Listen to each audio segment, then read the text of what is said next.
स्वागत है आप सभी का YouTube channel knowledge TV. Haryana सरकार आज 9 जनवरी बृहस्पतिवार दोपहर 1 बजे तक हरियाणा वासियों के लिए 16 बड़ी खबरें सामने आ रही हैं। बड़ी घोषणा, आदेश, ऐलान क्या है, पूरी जानकारी आइए देखते हैं।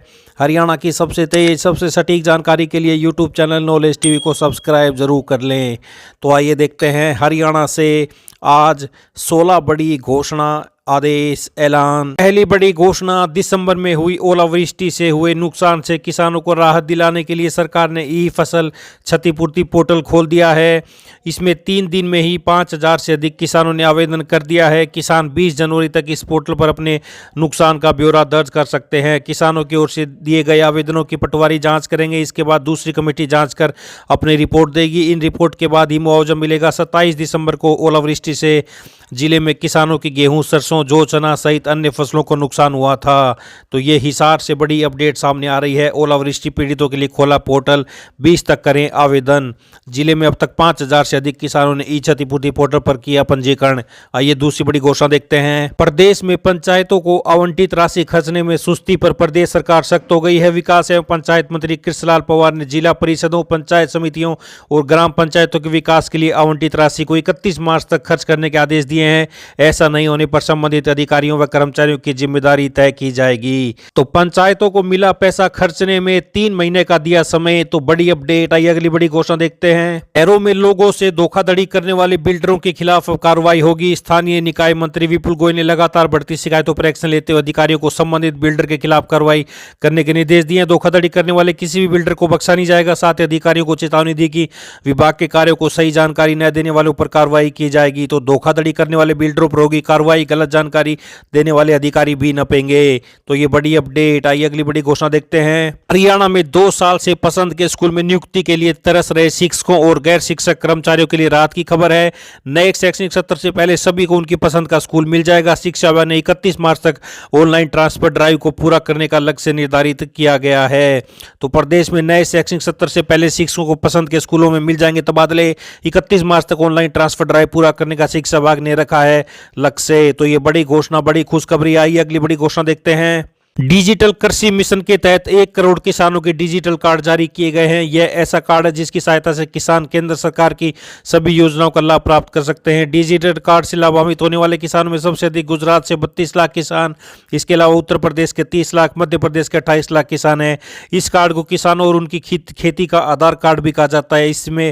इससे भूमिहीन और भूमि वाले किसानों का पता लग सकेगा। भूमिहीन किसानों के कल्याण के लिए केंद्र को योजनाएं बनाने में मदद मिलेगी। किसान को भी अपने कार्ड की मदद से कृषि ऋण से लेकर समस्त कल्याणकारी योजनाओं का लाभ मिल सकेगा। तो किसानों का डाटाबेस तैयार कर रही सरकार। मिशन के तहत किसानों को मिलेगा योजनाओं का लाभ। 1 करोड़ किसानों को जारी किए गए डिजिटल कार्ड। आइए अगली बड़ी घोषणा देखते हैं। तो हरियाणा, एनसीआर व दिल्ली में आने वाले 3 दिनों के दौरान शीतलहर, हल्का कोहरा और पश्चिमी हिस्सों में शीतलहर और पाला जमने की स्थिति देखने को मिलेगी। 10 जनवरी को उत्तर पर्वतीय क्षेत्रों पर एक नया पश्चिमी विक्षोभ सक्रिय होने से एक बार फिर से मौसम बदलाव देखने को मिलेगा। 10 से 12 जनवरी के दौरान हल्के से मध्यम बारिश और 1-2 स्थानों पर ओलावृष्टि गतिविधियों की संभावना बन रही है। तो देख सकते हैं 10 से बारिश के आसार बन रहे हैं। आइए अगली बड़ी घोषणा देखते हैं। सरकार 2025-26 के बजट में नई कर व्यवस्था में टैक्स छूट सीमा को 3 लाख से बढ़ाकर 5 लाख रुपए करने पर विचार कर सकती है। करदाताओं को राहत देने के लिए कर दरों को भी कम किया जा सकता है। तो बजट में नई व्यवस्था में टैक्स छूट सीमा को बढ़ाकर 5 लाख रुपए कर सकती है सरकार। तो ये बड़ी अपडेट आई, अगली बड़ी घोषणा देखते हैं। सरकार की नई पहल के तहत प्रदेश के 1000 गांव में महिला सांस्कृतिक केंद्र और ई लाइब्रेरी खोले जाएंगे। इन केंद्रों में महिलाओं के कीर्तन करने सहित अन्य सुविधाएं होंगी। साथ ही 250 गांव में ओपन जिम स्थापित करने रहा। इसके अलावा विभिन्न जिलों में रास्ता पक्का करना, शेड बनाना, शमशान घाट, कब्रिस्तान में 4 दीवारी के काम को प्राथमिकता पर लिया गया है। तो ई लाइब्रेरी, महिला सांस्कृतिक केंद्र 1000 गाँव में खुलेंगे। तो हरियाणा विकास एवं पंचायत मंत्री ने दी जानकारी। आई अगली बड़ी घोषणा देखते हैं। झज्जर जिले में चाइना डोर के स्टोरेज, बिक्री, खरीद व इस्तेमाल पूरी तरह प्रतिबंधित तो आदेश जारी किए। तो वहीं हरियाणा सरकार ने करनाल, यमुनानगर और सोहना, गुरुग्राम के नगर निगमों परिषदों की मतदाता सूची तैयार करने के काम में लगे अधिकारियों व कर्मचारियों की तैनाती या स्थानांतरण पर रोक लगाने के आदेश दिए हैं। हालांकि यदि किसी मामले में इस कार्य से जुड़ी किसी अधिकारी या कर्मचारी का तबादला करना अति आवश्यक हो तो इसके लिए राज्य निर्वाचन आयोग की पूर्व लिखित स्वीकृति प्राप्त की जाए। तो बड़ी अपडेट। आइए अगली बड़ी घोषणा देखते हैं। हरियाणा में पोस्ट ग्रेजुएट टीचर पीजीटी की भर्तियों को लगातार हाईकोर्ट में चुनौती मिल रही है। हरियाणा लोक सेवा आयोग ने पीजीटी की 31 भर्तियों में से 12 के फाइनल परिणाम घोषित किए हैं। चयनित अभ्यर्थियों की ज्वाइनिंग कराने के लिए विभाग को सिफारिशें भेजी जा रही है, लेकिन इन सभी भर्तियों के खिलाफ हाई कोर्ट में 190 याचिकाएं पहुंची हुई हैं। ऐसे में भले ही अभ्यर्थी नौकरी ज्वाइन करने पर हाई कोर्ट के फैसले तक नौकरी पर तलवार लटकी रहेगी। हाल में पिछली 2 भर्तियों में कोर्ट के ऐसे फैसले आए हैं जिनमें याचिकाकर्ताओं को ज्वाइनिंग कराकर पहले चयनित हुए अभ्यर्थी को परिणाम से बाहर करना पड़ा है। तो ये आप देख सकते हैं अखबार के हवाले से एचपीएससी की हर भर्ती को चुनौती, 20 दिन में 13 भर्तियों के परिणाम जारी, सभी के मामले हाई कोर्ट पहुंचे। तो ये बड़ी अपडेट आई। अगली बड़ी घोषणा देखते हैं। हरियाणा में अब न्यायिक सेवा से जुड़े अधिकारियों, जजों के सेवाकाल के दौरान निधन के बाद उनकी पत्नियां, बेटे बेटियों सहित अन्य आश्रितों को अनुकंपा आधार पर नौकरी मिलेगी। तो जजों के आश्रितों को भी मिलेगी अब अनुकंपा आधार पर नौकरी। नौकरी नहीं मिलने पर आर्थिक सहायता के पात्र होंगे स्वजन। 20 लाख की बजाय 25 लाख रुपए मिलेगी ग्रेजुएटी।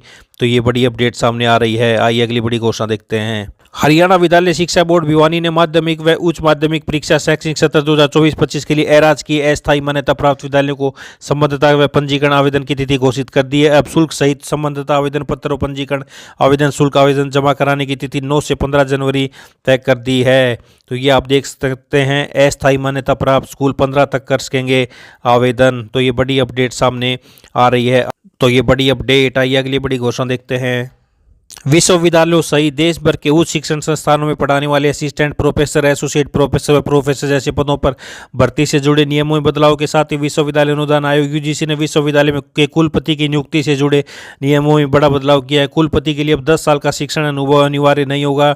इसे लचीला बनाते हुए इसके लिए अब शैक्षणिक शिक्षण कार्य के साथ शोध, शैक्षणिक संस्थान, उद्योग व लोक प्रशासक आदि क्षेत्रों में भी 10 साल का अनुभव रखने वाले लोग इसके पात्र होंगे। अब तक कुलपति पद पर नियुक्ति के लिए 10 साल का शिक्षण अनुभव जरूरी था।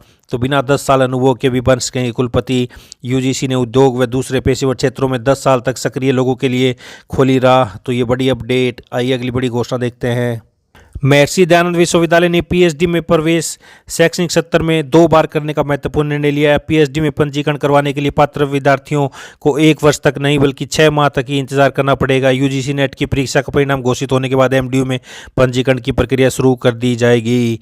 तो ये बड़ी अपडेट पात्र विद्यार्थियों को साल में 2 बार पीएचडी में प्रवेश कराएगी एमडीयू। पीएचडी प्रोग्राम के लिए विद्यार्थियों को नहीं करना पड़ेगा लंबा इंतजार। यूजीसी नेट की परीक्षा के बाद शुरू की जाएगी प्रक्रिया। तो ये बड़ी update.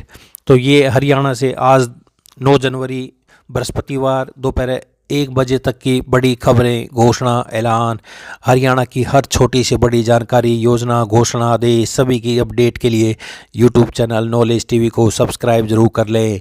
YouTube channel knowledge TV subscribe करके बेल आइकन का बटन जरूर दबाएं। बेल आइकन का बटन नहीं दबाएं तो अगली वीडियो का नोटिफिकेशन आपके पास नहीं जाएगा, आपको नहीं पता चलेगा अगली वीडियो अपलोड होने पर।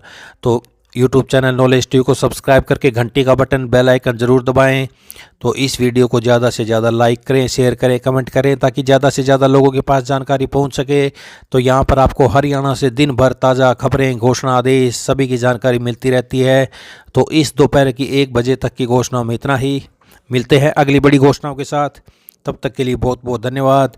यूट्यूब चैनल नॉलेज टीवी को सब्सक्राइब जरूर कर लें, पहली बार आए हैं तो। धन्यवाद।